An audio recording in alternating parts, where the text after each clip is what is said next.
what I want to do is, first of all, I want to ask you, and this is kind of like this is a no-brainer. How do you want to look on camera in front of your target audience? Just think about that for a moment. How do you want to look like? Because I will tell you what, we're in a Zoom era right now. It doesn't matter which platform you're using. There's a massive Zoom movement going on because of the situation that's happening. And there are professionals and amateurs going to virtual events. They're going on camera. And some of you have done that for the first time in your lives. And for some of you, it's terrifying. For others, not so much. Fear is a big factor when going on camera. Going on camera is a lot different than speaking. Now, some of you can do both, but some of you excel at stage speaking and clam right up when you go on camera. And I'm not pointing any fingers. I'm saying this is just the reality of it. We've interviewed some of the biggest speaking celebrities in the world. And when we put them on camera, they become like a different person. They just become all weird and funky, and because camera dynamics are different than stage dynamics. Camera dynamics are also different than coffee shop dynamics. You sitting across the table from your family or friends, it's different when a stranger is asking you a bunch of questions and putting a camera on you. Things happen to you. So we're going to address this fear thing right off the bat. One of the things, probably the best piece of advice that I can give you right now to move forward, not only for the upcoming event, but for every event that you will do from now on. The best advice that I can give you right now is practice, practice, practice, practice, and continue to practice no matter how good or bad you are. And I say that, I'm speaking specifically to some people who have huge egos and say, I don't need to practice. I've been doing this for X number of years. I don't need any more media training. The reality is I don't care who you are and how good you are, there's always room for improvement, even if it's subtle improvement. Now, if you haven't done a lot of on camera, and this is kind of like your first entry into it, I'm telling you, there is an opportunity for massive transformation for you. And people often ask, well, if I show up as a pro and I do media interviews, whether I get interviewed on podcasts or I start my own podcast, my webcast, live cast, or any cast, are there benefits in it?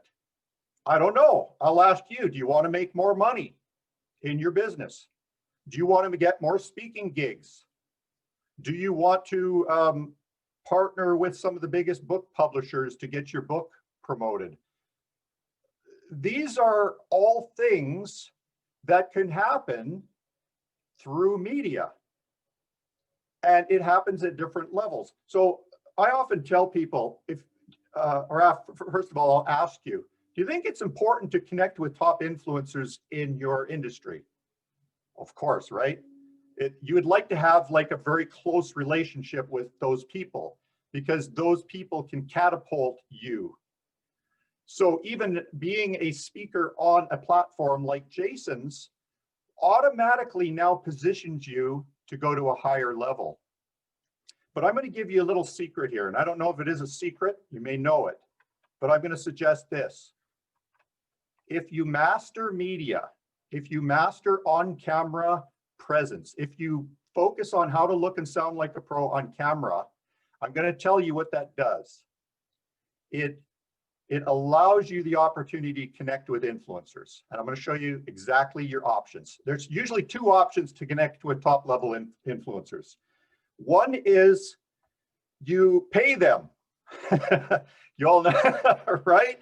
If you have really deep pockets, you could go and pay them to be a guest on your show or to support your charity or to do product placement of some sort, something, you just pay them. They will gladly take your money.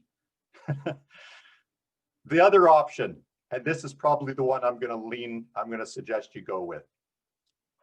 You interview them. or be interviewed by them. All right? Because the moment you have an opportunity to interview someone or be interviewed by them, you create a relationship. And that start of that relationship could end up being the big deal.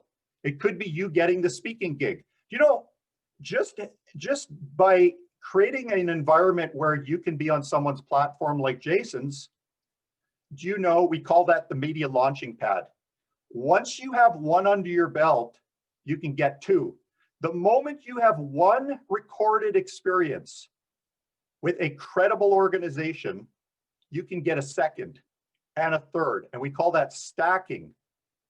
By you stacking, you create a positioning phenomenon, and that is you're positioning yourself as a credible expert, which then leads to more influencers wanting to interview you on the podcasts, and so on and so forth. And you continue to stack until such time as you start to get some name recognition. And then guess what happens? What I said earlier, you make more money, you get more speaking gigs, you get the deals, you get the JV partnerships. This could all happen by learning to look and sound like a pro on camera.